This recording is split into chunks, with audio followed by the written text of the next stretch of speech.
Yo creo que la infancia es un periodo que marca mucho la vida de las personas, ¿no? Y creo que era Exupéry, el escritor del Principito, que cuando le decían de dónde era, decía: mi patria es la infancia, ¿no? Que era una frase que me repetía mucho Elías Querejeta, con el que, sabes, he estado trabajando en más de una ocasión, y creo que es una metáfora bastante acertada, ¿no? Porque aparte de que obviamente la infancia es cuando se consolida la personalidad y digamos, hay muchos eventos familiares, de amistad que te marcan, y entonces con la distancia uno siempre idealiza, ¿no? Y yo creo que la infancia de Laneja es una infancia idealizada en el mejor sentido de la palabra, porque aunque había momentos malos, como todos los niños que tienen, ¿no? Ahora está de moda esto del bullying y los acosos, allí había también de eso, ¿no? De otra manera, pero lo había, pero era todo mucho más auténtico, ¿no? Desde párvulos, ¿no? Tengo amigos como Miguel Franco, como Alarcón, que nos hemos conocido con 4 o 5 años y salimos ya de los 14, ¿no? Entonces, caso es toda una vida.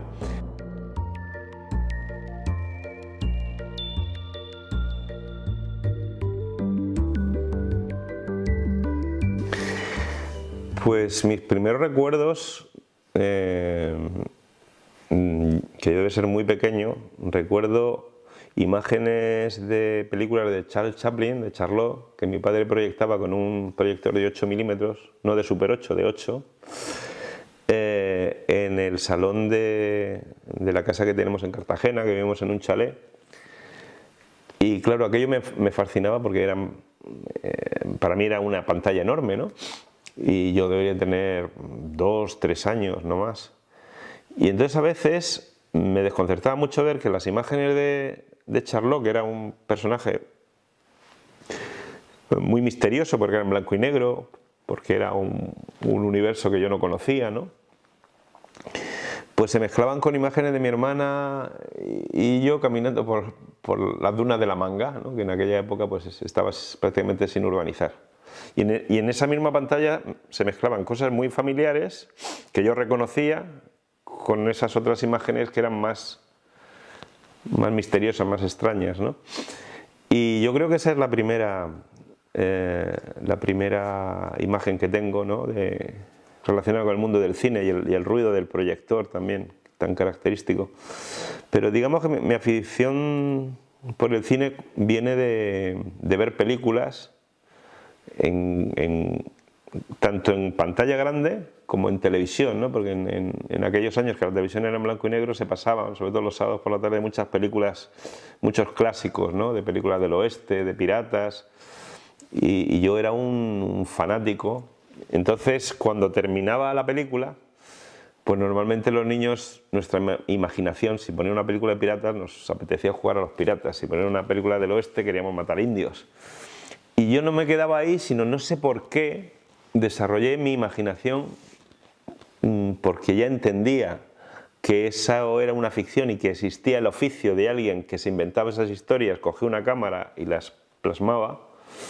Pues jugaba a dirigir películas. Entonces cogía a mis amigos, estoy hablando con 9 años así, y les decía: venga, tú ponte ahí y tú eres el Seri y tú llegas por la puerta y entonces saca la pistola. Entonces hacía como un pequeño teatrillo y entonces les dirigía, les decía pues menos exagerado, tal cual.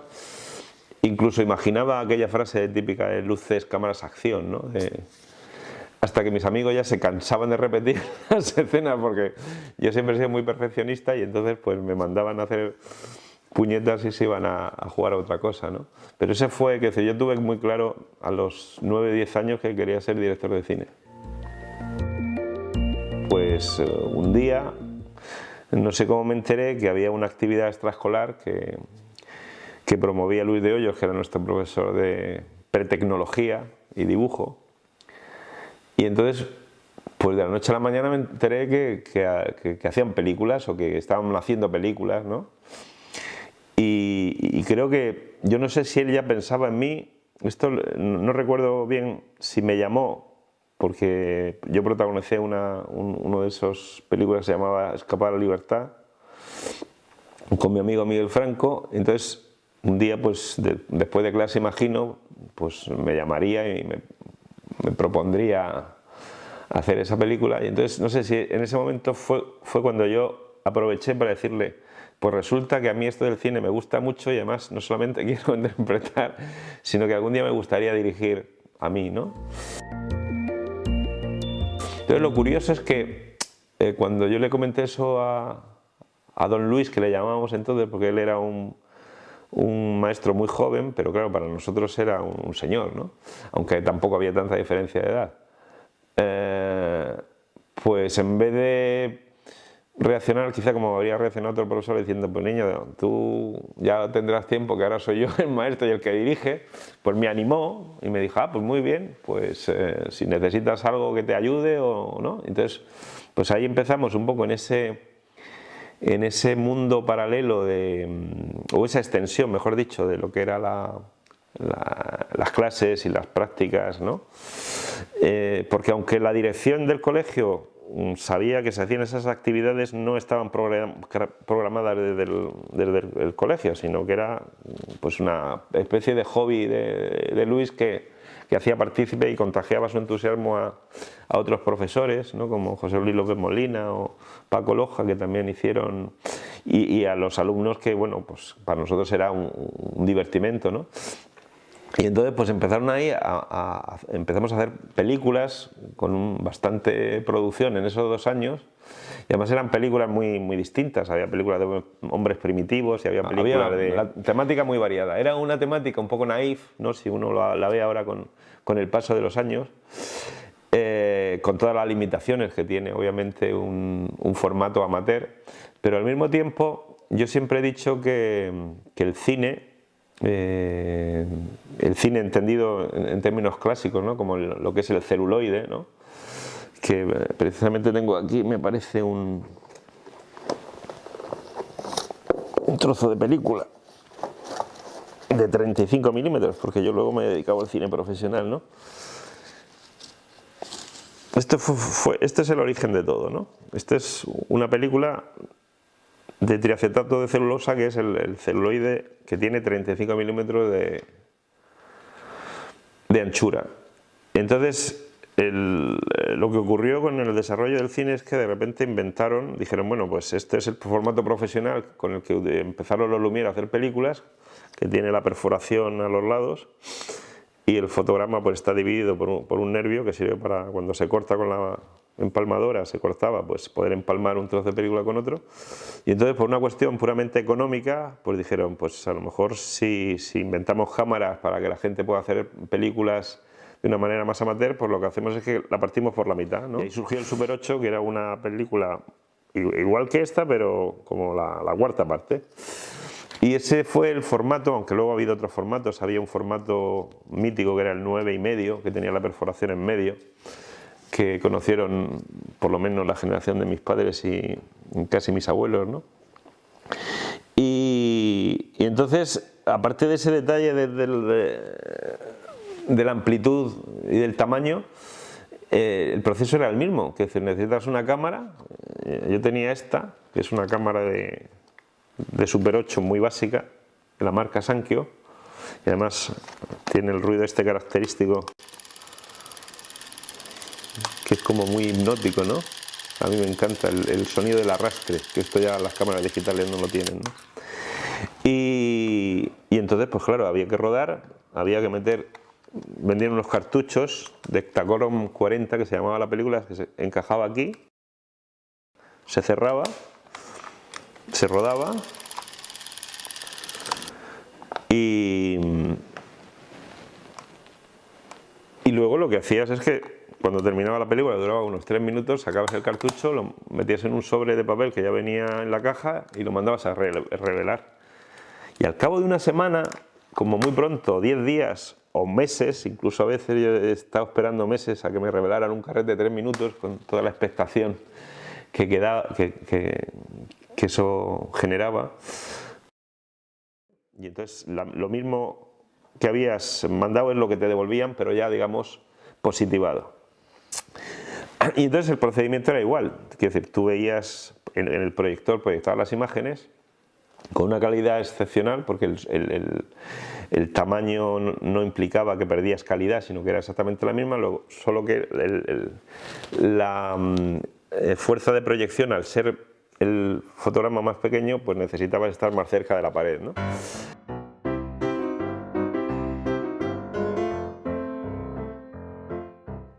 Pero tenías que empalmar o sea, tenías que visualizar con la moviola, elegir la toma, y era muy delicado porque, claro, como no existía negativo, pues el corte, si te equivocabas, no había vuelta atrás, ¿no? Entonces había que, Luis, recuerdo que era muy mañoso para hacer los empalmes muy precisos, ¿no? Con el acetato que se usaba de pegamento y demás.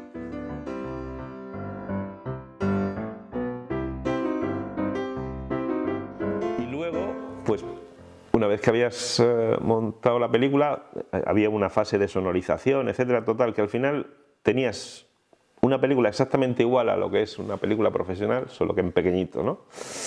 Y es amateur, pues el término de amateur imagino que tiene sentido en que no era una profesión y en que la gente que hacíamos cine amateur lo hacíamos por amor al arte, no nos pagaban por hacerlo, ¿no? Me voy de casa. ¿Qué? Sí, con Anselmo, a su casa de la playa. ¿Después qué? ¿Tus padres? ¿Las clases? Yo estaré lejos. Tú no dirás nada, ¿verdad? Ya estoy harto. Quieren que sea como ellos. Nada de lo que me gusta les parece bien. Es verdad. Conmigo, el mismo rollo de siempre. Fran los libros, Fran el examen. Me voy contigo. Pues hacer Escapada de Libertad fue como cumplir un sueño, ¿no? Quiero decir, yo, aparte de querer ser director de cine, también quería ser actor, ¿no? Y que de repente pues te ofrecieran el papel protagonista de una película, que para nosotros era una película, que es decir, en mayúsculas, ¿no? De hecho, cuando empezaron a surgir productoras, era como una especie de industria, ¿no? Es decir, el colegio estaba articulado, igual que en Hollywood está la Metro-Goldwyn-Mayer, la Universal y tal, pues ahí estaba la productora de Luis, que era CEA, que era un guiño al León de la Metro. Y luego yo tenía, la mía se llamaba Fahrenheit 451 y había otras, ¿no?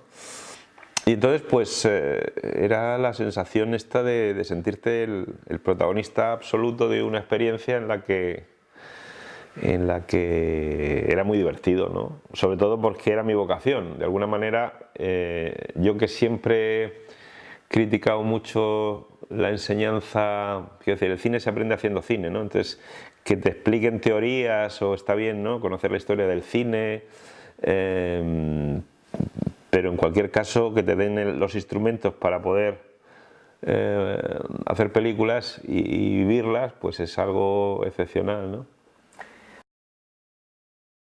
A mí Lapsus me parece que es la mejor película de Luis de Hoyos y quizá de las que hicimos en aquellos años, ¿no? Porque me parece la idea es brillante, es la historia de un niño que sueña, que se queda dormido en clase y entonces tiene un breve sueño en el que se venga del profesor que le ha castigado y entonces hay un juicio sumarísimo, un poco surrealista, donde digamos pues esa especie de idea de dar rienda suelta a la imaginación, ¿no? Y además fue muy divertido el rodaje, porque recuerdo además que rodamos después de clase, a lo mejor terminamos a las 5 y entonces habíamos quedado con don Luis en que cuando terminara la clase, que creo que era con don Dimas, que era un profesor de la antigua usanza, así muy recto, también era un personaje, pues que nos quedáramos allí, pero que viniéramos ya, digamos, vestidos de casa, ¿no? Pues imagino, pues para ahorrarnos tiempo y tal, y la idea es que cada uno pues tenía que ir vestido, pues sobre todo de persona mayor, unos con corbata, yo iba vestido de jugador de baloncesto, había otros con disfraces, digamos, más estrafalarios, con gafas de sol, con sombreros, cada uno pues se trajo de su casa lo que quiso, ¿no? Y entonces recuerdo que a las 3, que cuando entrábamos por la tarde, pues claro, entró don Dimas y se encontró a todos sus alumnos ahí sí disfrazados de manera completamente surrealista, y entonces, pues claro, el hombre se debió quedar bastante perplejo y el comentario de decir, claro, este es Luis, que estas cosas que se le ocurren, ¿no? Y entonces, pues bueno, después rodamos, después no recuerdo si fueron en varios días y tal, con otro profesor que hacía de protagonista, y fue una película muy curiosa.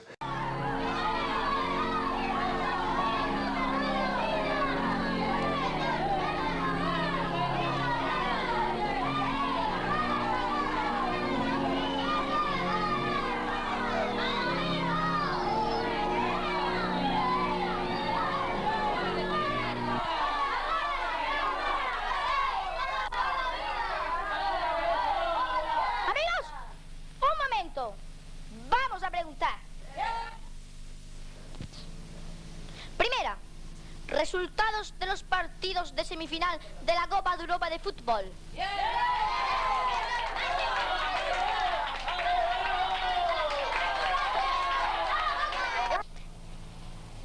Nada, estás limpio. ¿Y en baloncesto?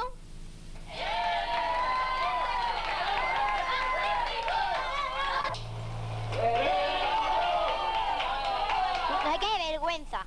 ¡Qué falta de responsabilidad! Claro, siempre estudiando. ¿Cuánto juegas, ¿Cuánto juegas?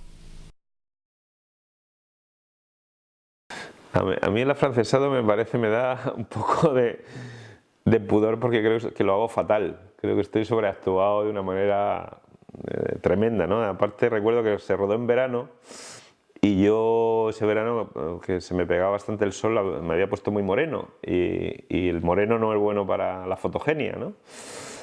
Porque es así, que la gente que está muy morena no da muy bien en cámara. Y entonces en esa fase narcisista donde te quieres ver muy guapo y tal, pues yo me veía así muy raro, ¿no? Y eso, pues, es la imagen que recuerdo, ¿no? Luego... Señores, ¡viva el emperador cuanto yo deseo que viva!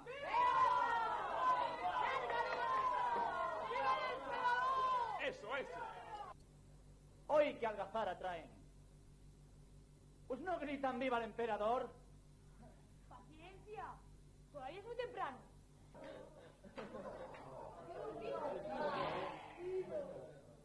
Ya ves que no era tan afrancesado como yo.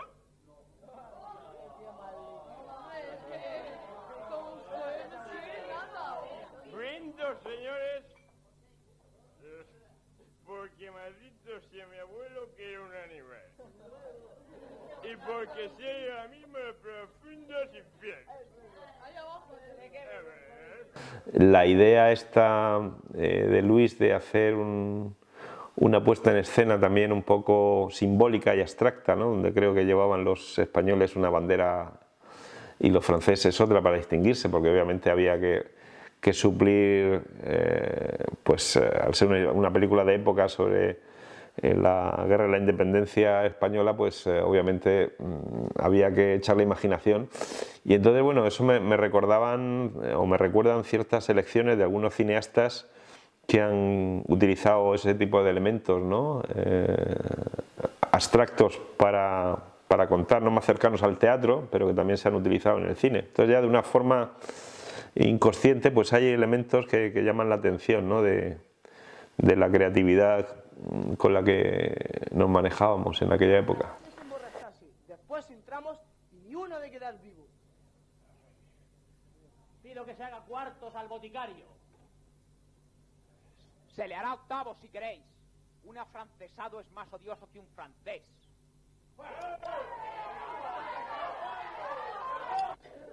¿Habéis oído? Vendrán a matarme. ¿Quién? Los vecinos del emperador. ¿Por qué? Por afrancesado. Y Fahrenheit 451 es una película, como sabéis, de François Truffaut. Y a mí siempre me había gustado, más allá de que me gustara más o menos la película, pues tampoco es una de mis películas favoritas de Truffaut, pero sí me gustaba el nombre, me parece un nombre muy sonoro, muy redondo, ¿no? Y entonces pues se me ocurrió ese nombre para la productora. Y entonces, como Luis tenía su carátula y que era esa idea fantástica de coger a uno de nuestros compañeros que era rubio y tenía una melena así muy leonina y imitaba el rugido del león de la Metro-Goldwyn-Mayer.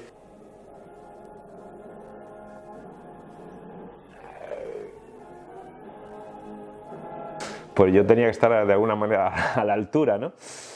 Y entonces se me ocurrió, recuerdo que eso sí lo hice con la ayuda de Luis, rodamos la cabecera, que era, además lo dibujó él, eran las letras Fahrenheit 451 en un fondo de cartón, porque él utilizaba mucho, le gustaba pintar en papeles así muy rudos, ¿no? Muy de embalaje y tal.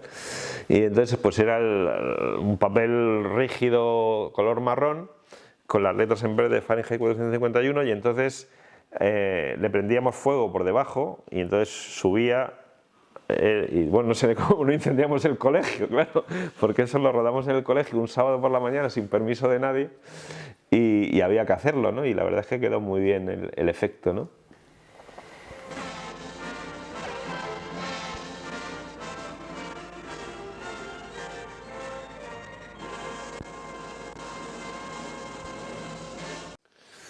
Yo creo que primero fue Shock, que rodamos en primavera del año 76 y ese verano, pues me imagino que ya con el entusiasmo de haber hecho por fin mi primera película, pues con la ayuda de mi tío, que también era un personaje muy creativo, pues hicimos Las Moscas, ¿no? Que era una película hecha especialmente para un concurso que había en Cartagena, en un festival de cine que era muy importante en aquellos años. Bueno, y me dieron un premio, ¿no? Que fue mi primer premio cinematográfico, recuerdo bien.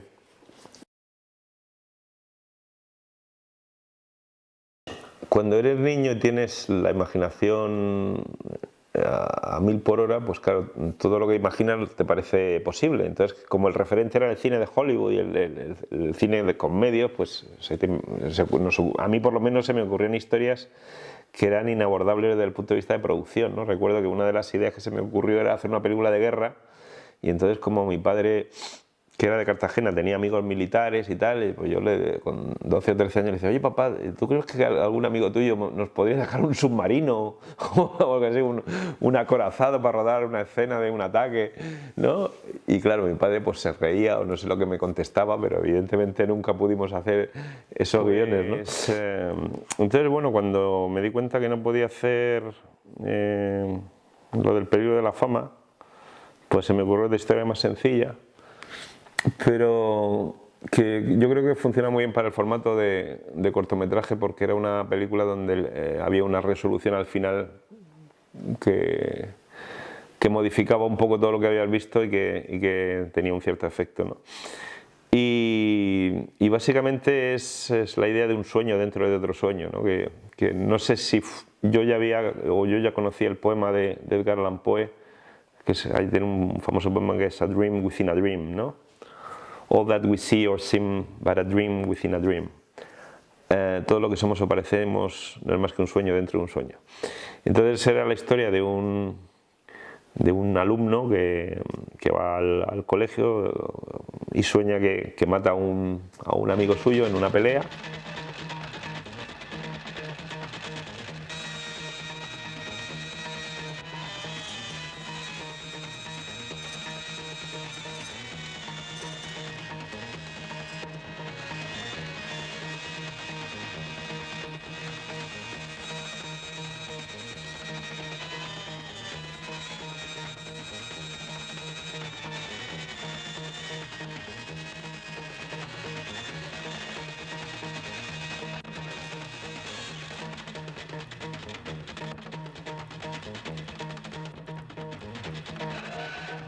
Y entonces pues descubre que ese día curiosamente no ha ido a clase y que es muy extraño porque es un chico así muy ejemplar, que nunca falta. Entonces este personaje empieza a obsesionarse un poco.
Asesino.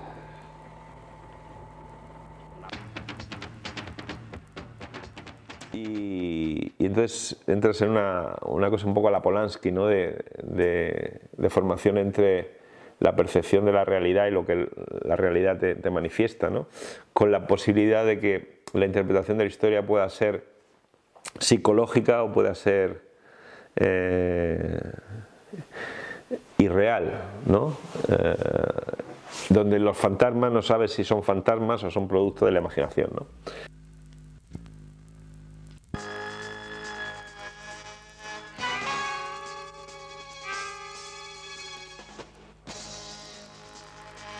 Llegó tu hora, asesino.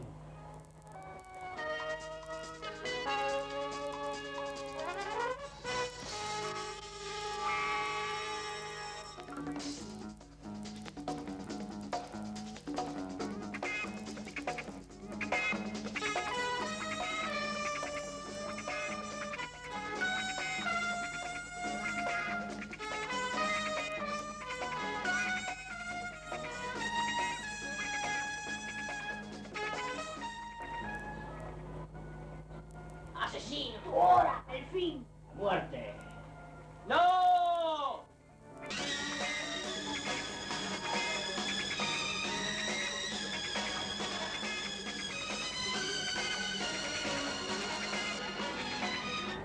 No tienes escapatoria.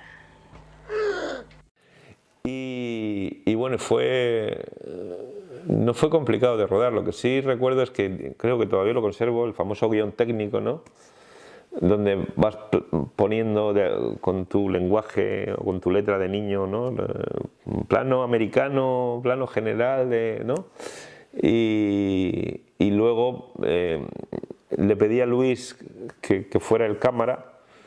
Y luego pues contraté a una de las estrellas de la competencia, porque había un chico que había sido el protagonista de Lapsus, que la verdad es que resultó ser bastante buen actor, y entonces pues le ofrecí el papel. Quiero decir que incluso inconscientemente también había ahí una estructura, ¿no? de estrellas, ¿no? Dentro de lo que era ese mundo cinematográfico.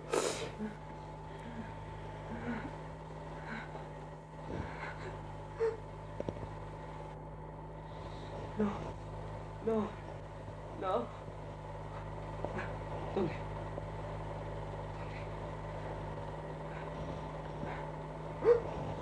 Nos volvemos a ver, compañero.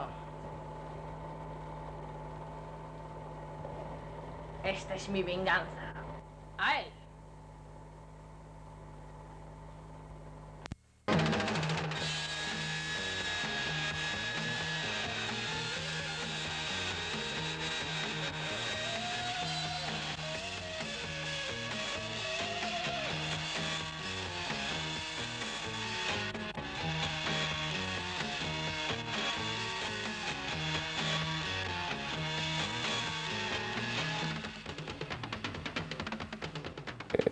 Yo lo recuerdo con una película en la que yo me di cuenta, aunque parezca un poco presuntuoso, la facilidad con la que tenía a la hora de manejarme con la imagen, ¿no? Que para mí era como si lo hubiera hecho toda la vida, ¿no? Y no necesitaba, tenía pocas dudas, tenía muy claro que quería. Obviamente siempre hay consejos y contribuciones importantes, ¿no? Pero sí tenía muy claro qué tipo de película quería hacer, qué música quería poner. Ahí descubrí que uno de mis fuertes es el montaje, porque creo que aprendí a montar empalmando películas de Super 8 y sobre todo porque el montaje es algo que se concebía antes de rodar, es decir, la sucesión de las imágenes, y eso creo que no es como ahora que tú grabas con una cámara digital y le das al gatillo y puedes rodar horas y horas y la gente un poco tiene una sobredosis de imágenes que no saben muy bien qué hacer con ellas, ¿no? Ahí tenías que ser selectivo. Y fue muy grato porque también me dieron otro premio y eso obviamente pues te estimula a afianzar tu vocación, ¿no? Luego seguí haciendo, durante el bachillerato hice alguna película más, pero yo siempre ya tenía claro que quería irme a estudiar fuera de España, ¿no? Lo que pasa es que tuve que pasar primero por la Facultad de Ciencias de la Información, aunque fue un paso muy fugaz hasta que ingresé en la Escuela de Cine de Roma. Y entonces, digamos que mis padres tuvieron muchos años para ir haciéndose a la idea de que no era una cosa falaz, ¿no? Sino que yo tenía muy claro qué es lo que quería y además era y sigo siendo muy cabezota. Y bueno, y llegó un momento en que mis padres pues se tuvieron que rendir ante la evidencia y no tuvieron más opción que apoyarme, ¿no? Y entonces pues me ayudaron realmente mucho, sí. Hombre, imagino que fue fundamental. Yo creo que habría sido director de cine aunque no hubiera hecho películas en el colegio. Pero sí creo que me ayudó mucho, sobre todo a poder poner en práctica lo que yo tenía en mi cabeza. Yo creo que aprendí todo lo que se necesita. Yo no aprendí en la Escuela de Cine de Roma, que es la escuela de cine más importante del mundo, o una de las más importantes, sobre todo la más antigua, y donde han pasado personajes muy importantes y directores afamados a nivel internacional. Y yo he estudiado allí, no he aprendido allí más que lo que aprendí en el colegio, porque la esencia del cine estaba, es decir, todo el proceso, desde pensar la idea, escribirla, buscar los medios técnicos, convencer a los amigos, coger el material, rodarlo, montarlo y hasta exhibirlo, porque yo recuerdo que había sesiones, ¿no?, de matinales por las mañanas donde íbamos al cine, pero íbamos no al cine Rex o al cine, ¿no?, que también íbamos a veces, ¿no?, a ver las películas, los programas dobles también de estas películas de western, spaghetti western, o películas de Disney o de piratas, ¿no?, que se rellenaba además hasta la bandera de niños comiendo golosinas. Pero íbamos al cine escolar anexa, o anexa, que era donde entrabas en una clase y entonces te encontrabas un proyector de Super 8 encima de un pedestal con una pantalla bajada, la imagen oscura y a ver, la sesión a las 10:30 ¿no? Entonces cerraba el ciclo, ¿no? Es decir, uno hace una película para exhibirla, a ser posible en una pantalla oscura donde se produce esa comunión en la que uno... Y eso existía, ¿no? Y con lo cual pues teníamos todos los estadios, ¿no?, de lo que es una industria o de una mini industria cinematográfica, incluyendo los premios también, que había una especie de... A mí me dieron el premio al mejor actor que fue mi primer premio realmente, ¿no? Y había una entrega de premios, era como los Oscars, ¿no? También. Premios de cinematografía. Mejor película Lapsus de Cea, recoge su presidente. Trofeos a los dos mejores actores, Nicolás Vivo por Lapsus y Juan Manuel Chumilla por Escapada a la Libertad. Mejor guión, Escapada a la Libertad. Mejor banda sonora, la película A. Premios a los actores distinguidos, Clemente, Saquero y Zaragoza.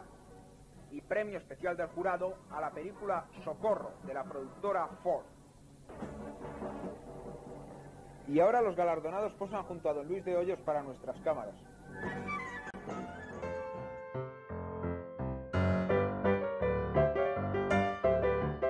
Incluso teníamos un periódico que se llamaba Águila Anexa que yo escribía la sección de cine y entonces de alguna manera era también cronista de todas esas cosas que ocurrían, ¿no? Como si fuera la revista Variety, ¿no? Se está preparando el próximo proyecto de la productora tal, no sé qué, entonces era como jugábamos a eso y era muy divertido.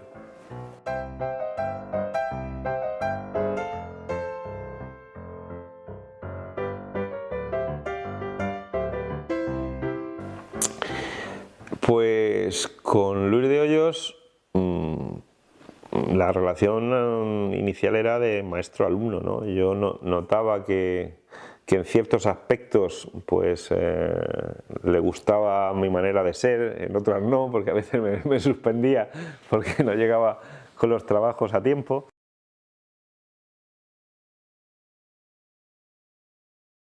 Pero creo que reconocía que, bueno, que yo tenía ahí algo un poco distinto, ¿no? Y entonces quizás a través del cine fue el vínculo mayor, ¿no? De lo que luego se convirtió en una amistad. Recuerdo que yo creo que eso le ha pasado a muchos amigos míos, la dificultad de pasar de llamarle don Luis a llamarle Luis, porque claro, cuando tu mente está ya formada con un concepto donde hay un don por delante, ¿no? Con lo que significa eso de respeto, de distancia hacia alguien que ya no es una relación de tú a tú, sino... Entonces con Luis o con don Luis pasaba eso, ¿no? Que había esa distancia o ese respeto, porque era el maestro, y no era un maestro solo de cine, sino de las asignaturas que en este caso nos daba en el colegio.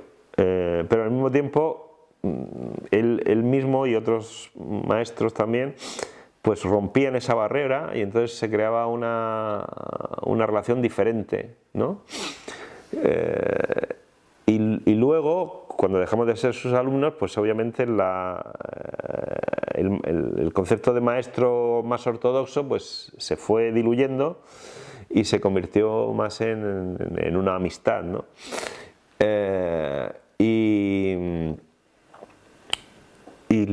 Y recuerdo que, bueno, que esa amistad pues ha seguido con los años, porque él ha seguido mi carrera, yo también he seguido un poco y siempre mantuvimos esa relación, ¿no? Entonces un día me llamó,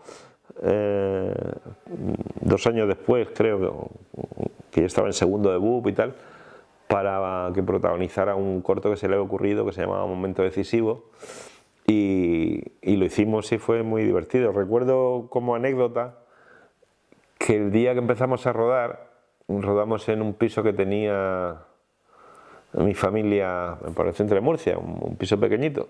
Y entonces yo, como siempre he estado con la alergia y tal, recuerdo que aquel día estaba fatal porque tenía en la cara los ojos como muy congestionados y estaba siempre sorbiendo y moqueando y era muy incómodo porque tenía que estar en el papel. Y viendo luego la película, creo que no se nota mucho, incluso le da al personaje una aureola así un poco misteriosa, ¿no? Pues se le ve así con los ojos un poco vidriosos y demás.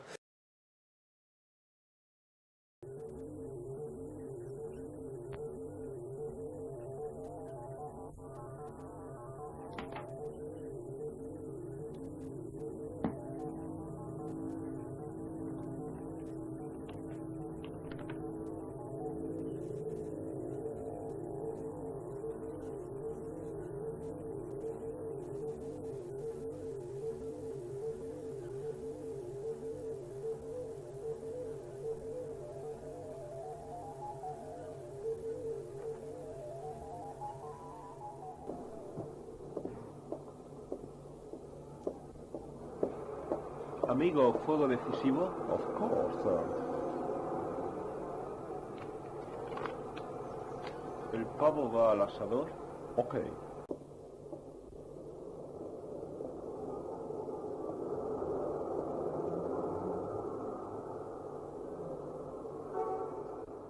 Y esas son las anécdotas a veces de cosas imprevistas que ocurren y que uno aprovecha o el destino te las pone, ¿no? para sacar partido de ellas, ¿no?